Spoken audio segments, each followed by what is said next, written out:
Sugar. We all know what it is. We all probably really love it. While we consume sugar on a daily basis, it's not always bad. That's what we're going to get from today, is that even though we consume it every day in some form, it's not always bad, as it is our brain's main source of energy. I am trying to be more aware of my own sugar intake, which was the motivation behind today. As college students, we probably have early mornings, late nights, maybe even both.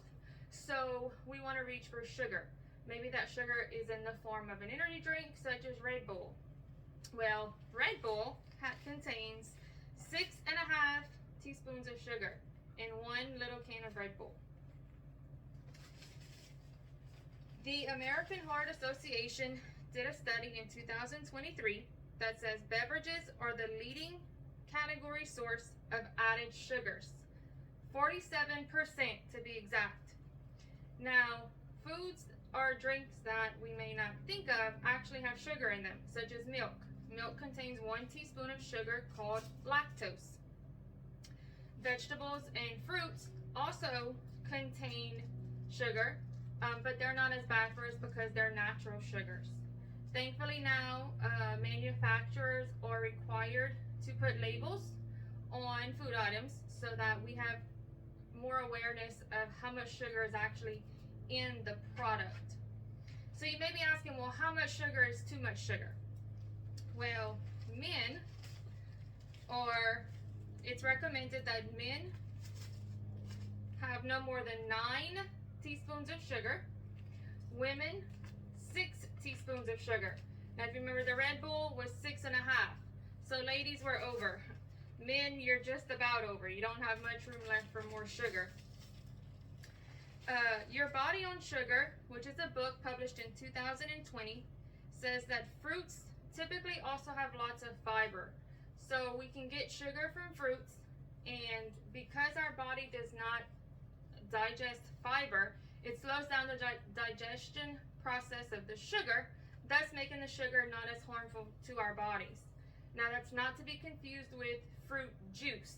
In fruit juice, the fiber has been removed, so you don't have that barrier. So it's absorbed way more quickly, which gives us that sugar rush, which then in turn gives us the crash. Now, you may be asking, well, what does that do to our brains?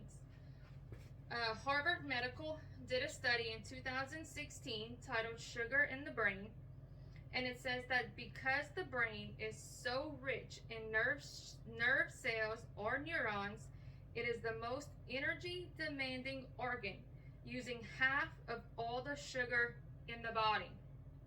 So we want to be more aware of what types of sugars are we putting into our bodies.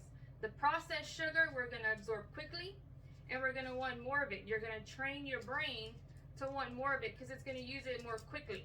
Kind of think of it as like going to the gas station. You don't put water and gas in your car because it's going to burn it quickly and ruin your car, right? So you want to put natural gas in your car. You want to put natural gas in your body as the car for fuel. So we want to be more aware of where that sugar comes from. So I hope from this you take away, just maybe spend a little more time reading labels. You're more aware of the different types of sugars and the effects that those sugars have on our brain.